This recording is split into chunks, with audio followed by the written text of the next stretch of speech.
آپ کو بتانا چاہیے تھا کہ کیسے قاضی فائز عیسیٰ اور اس حکومت نے مل کے اور پاکستان کے ساتھ کیا کیا ہے، عدلیہ کے ساتھ کیا کیا ہے، ان آئینی ترامیم میں کیا کیا ہے، آپ کو یہ ساری باتیں بتانی چاہیے تھیں. تو یہ ایک رائے تھی. لیکن ظاہر ہے ابھی بھی تحریک انصاف کے اندر ڈسکشن چل رہی ہے. ہو سکتا ہے تحریک انصاف کے ممبرز چلے جائیں اور اپنے فیصلے کو ریویو کر لیں، کیونکہ اس وقت بڑی سٹرونگ اوپینین ہے. کیونکہ وہ جیسے حسنات ملک صاحب نے کہا کہ بیرسٹر علی ظفر صاحب سے ان کی بات ہوئی، انہوں نے کہا کہ پھر اس حساب سے تو آپ پھر کل کو جوڈیشل کمیشن میں بھی نہیں بیٹھیں گے، اس حساب سے تو آپ کو پھر پارلیمنٹ میں بھی نہیں بیٹھنا چاہیے. تو میری اپنی یہ رائے ہے کہ پی ٹی آئی کو اس میں جانا چاہیے تھا، پی ٹی آئی کو جا کر اس میں اور اسٹرانگ اپنا اوپینین دینا چاہیے تھا. اب ظاہر ہے ایک کمیٹی بن گئی ہے، اور یہ بھی ہے کہ کیونکہ جو مولانا فضل الرحمان صاحب ہیں ان کی ادھر سے یہ تاثر ہے پی ٹی آئی کو کہ مولانا فضل الرحمان صاحب کو کمٹمنٹ دی اس حکومت نے کہ منصور علی شاہ صاحب ہی چیف جسٹس پاکستان جو ہیں وہ ہوں گے. تو اگر چیف جسٹس پاکستان منصور علی شاہ صاحب ہی ہوں گے تو تحریک انصاف کو وہاں پہ ہونا چاہیے تھا. بہرحال تحریک انصاف کا یہ فیصلہ ہے. دونوں سائڈوں پہ بڑے اسٹرانگ دلائل ہیں، بائیکاٹ کے حق میں بھی بڑے اسٹرانگ دلائل ہیں، بائیکاٹ نہ کرنے کے حق میں بھی اسٹرانگ دلائل ہیں. فیصلہ تحریک انصاف کو کرنا ہے، اور یہ وہ فیصلہ ہے جس میں دونوں طرف کیونکہ اسٹرانگ آرگومنٹس ہیں. تو بہرحال جو بھی تحریک انصاف کا فیصلہ ہوگا، اب اس فیصلے کا ویسے تو تحریک انصاف وہاں جائے بھی تو کوئی اثر تو نہیں ہے، کیونکہ 8 ووٹ حکومت نے اپنے پورے کیے ہوئے ہیں. لیکن بات یہ ہوتی ہے کہ کئی چیزیں آپ تاریخ میں رقم کروانے کے لیے آپ کہتے ہیں تاریخ میں ویسے بھی ایسے بھی رقم ہو جائے گا، لیکن یہ فیصلہ تحریک انصاف کو کرنا تھا. تحریک انصاف کر چکی ہے، بدلتی ہے فیصلہ نہیں بدلتی، یہ پتہ چل جائے گا. اب ایک اور بات یہ بہت زیادہ ہو رہی ہے کہ اگر منصور علی شاہ صاحب نہیں بنتے اور یحییٰ آفریدی صاحب کا نام آتا ہے تو اس پہ میں نے خالد جاوید خان صاحب سے پوچھا. میں نے کہا جی آپ ججز کو بڑا آپ قریب سے جانتے ہیں، تو آپ بتائیں کہ یحییٰ آفریدی صاحب کو اگر بناتے ہیں تو وہ قبول کریں گے؟ انہوں نے کہا جی یحییٰ آفریدی صاحب کسی صورت بھی چیف جسٹس پاکستان بننا قبول نہیں کریں گے. انہوں نے کہا جتنا میں یحییٰ آفریدی صاحب کو جانتا ہوں کبھی بھی وہ چیف جسٹس پاکستان جو ہیں وہ نہیں بنیں گے، اور اس کے بعد پہلے 2 میں سے ہی وہ کرنا پڑے گا. اور اگر یہ امین الدین خان صاحب کو کرتے ہیں پھر تو جو تحریک اگر آپ کہیں کہ 100 کی سپیڈ پہ چلنی تھی وہ 140 کی سپیڈ پہ چلے گی. اتنی شدید جو ہے وہ مزاحمت ہوگی اور بہت سخت اس کے اوپر ریئیکشن آئے گا وکلا کا. اور میں بتا چکا ہوں کہ وکلا اب ایجوٹیشن کریں گے، وکلا لڑیں گے. پہلے وکلا کو ایک تسلی تھی کہ مولانا فضل الرحمان صاحب اس آئینی ترمیم کو ناکام بنوا دیں گے، وہ نہیں ہوا. تو اب وکلا جو ہے اس کے اوپر ریئیکٹ کریں گے. اور اگر منصور علی شاہ صاحب ہی بن جاتے ہیں تو یہ بہرحال مولانا صاحب کا جو میں بار بار کہتا ہوں کہ میں 70% ان کو ابھی بھی اس مسودے کے ساتھ بھی کریڈٹ دیتا ہوں، تو پھر ان کا کریڈٹ 95% ہو جائے گا.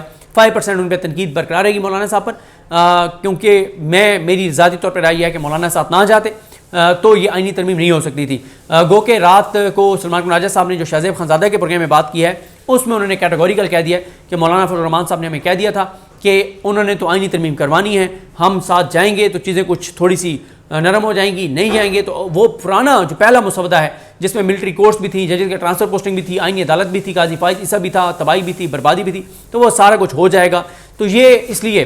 اور پھر ایک تاثر یہ بھی انہوں نے دیا سلمان مناجہ صاحب نے کہ مولانا صاحب نے کہا کہ میرے بندے بھی ٹوٹ گئے ہیں، آپ کے بندے بھی ٹوٹ گئے ہیں، تو جب ہمارے بندے ٹوٹ گئے ہیں تو ہم ساتھ نہ بھی جائیں تو انہوں نے کروا لینی ہے، تو کیوں نہ ہم ان کے ساتھ جا کے اور چیزوں کو کچھ بہتر کر لیں. باقی یہ بات بہت زیادہ ہو رہی ہے کہ یہ منیب اختر صاحب اور منصور صاحب کیا کریں گے اگر یحییٰ آفریدی صاحب بن جاتے ہیں، یہ تینوں کیا کریں گے. یحییٰ صاحب کا تو میں آپ کو بتا چکا ہوں کہ ان کے بارے میں یہ ہے کہ وہ ایکسیپٹ نہیں کریں گے. ان 2 کے بارے میں اگر کوئی یہ سمجھتا ہے کہ یہ مستعفی ہو جائیں گے تو میرا نہیں خیال کہ یہ مستعفی ہوں گے. اور یہ بات بھی میں نے خالد جاوید خان صاحب سے پوچھی تو اس پہ بھی انہوں نے مجھے یہی کہا کہ بالکل یہ دونوں جج مستعفی نہیں ہوں گے اور ان کو ہونا بھی نہیں چاہیے. اور باقی میں نے آپ کو بتایا ہے کہ وکلا بھی سڑکوں پر ہوں گے، تحریک انصاف بھی سڑکوں پر ہوگی اور بہت سخت جو ہے وہ ریئیکشن ہوگا. کیونکہ دیکھیں نا، کوئی اس حوالے سے آئین خاموش ہے کہ اگر 3 نام آئیں گے تو کس بنیاد پر کسی جج کو منتخب کیا جائے گا نام چیف جسٹس پاکستان کے لیے، اس کی کریڈیبلٹی کے اوپر، اس کے فیصلوں کے اوپر. مطلب کوئی کرائٹیریا اس وقت تک نہیں بنایا گیا کہ کس کرائٹیریا کے اوپر جو ہے وہ آپ جو ہے وہ بنائیں گے. یہ کوئی کرائٹیریا جو ہے وہ طے نہیں ہے. تو اس لیے یہ جو بھی کریں بہت سخت ریئیکشن آئے گا اگر منصور علی شاہ صاحب کے علاوہ کسی کو بنایا، اور اس حکومت کی کانپیں ٹانگیں گی اور اس حکومت کے لیے مشکلات بڑھیں گی. تو دیکھتے ہیں جی کس طرف چیزیں بڑھتی ہیں. باقی انتظار حسین پنجوتا صاحب کے لیے جو ہے وہ مسلسل کاوشیں ہو رہی ہیں اور ابھی تک ان کا نہیں پتہ چلا. انتظار حسین پنجوتا صاحب کے معاملے میں سب سے پہلے پٹیشن جو ڈرافٹ کی تھی اور آواز اٹھائی تھی وہ سمیر کھوسہ صاحب نے اٹھائی تھی. تو میں نے سمیر کھوسہ صاحب سے بھی پوچھا ہے کہ کوئی پس پردہ کوئی رابطے، تو انہوں نے کہا جی کوئی کسی طرح کا ہمیں رابطہ نہیں ہوا، کہیں سے ہمیں نہیں بتایا گیا کہ وہ کہاں پر ہیں. تو ان کا بھی یہ خیال تھا کہ اب جب آپ نے یہ آئینی ترمیم جو آپ نے بلڈوز کرنا تھا آئین کو، اور جو آپ نے حملہ کرنا تھا آئین پہ، وہ حملہ آپ نے کر لیا ہے، آپ نے آئین کا حلیہ بگاڑ دیا ہے اور آپ نے تباہی اور بربادی کر لیا، عدلیہ پر حملہ کر لیا. تو اب آنے دیں انظار حسین پنجوتا صاحب کو. اب تو انظار حسین پنجوتا کہ آپ کو کیا یہی تھا نا کہ ان آئینی ترامیم کے دوران انظار حسین پنجوتا بتا نہ دے کہ عمران خان صاحب کا کیا پیغام تھا، دوبارہ پی ٹی آئی کو مجبوراً پی ٹی آئی کی قیادت کو ڈی چوک نہ آنا پڑ جائے. تو جب یہ چیزیں گزر گئی ہیں تو اب آنے دیں. تو بہرحال کاوشیں سمیر کھوسہ صاحب نے بھی کافی کی اور بہت سے وکلا اب ایکٹیو ہو گئے ہیں، اور کیونکہ اب جو ہے نا بہت تشویش ہو چکی ہے وکلا کو کہ خدا نہ خواستہ کوئی بہت زیادہ چیزیں کمپلیکیٹڈ نہ ہو جائیں انظار حسین پنجوتا صاحب کے معاملے میں، لیکن ابھی تک نہیں پتہ چلا. تو دیکھتے ہیں جی چیزیں کیسے آگے بڑھتی ہیں. ہاں آغا شیخ سرور جو ہیں وہ آ چکے ہیں اور الحمدللہ وہ آ چکے ہیں. میری بات تو نہیں ہوئی، کل سے میں کہیں ٹریول کر رہا تھا تو میری بات تو نہیں ہو سکی ان سے، لیکن الحمدللہ وہ آ گئے ہیں.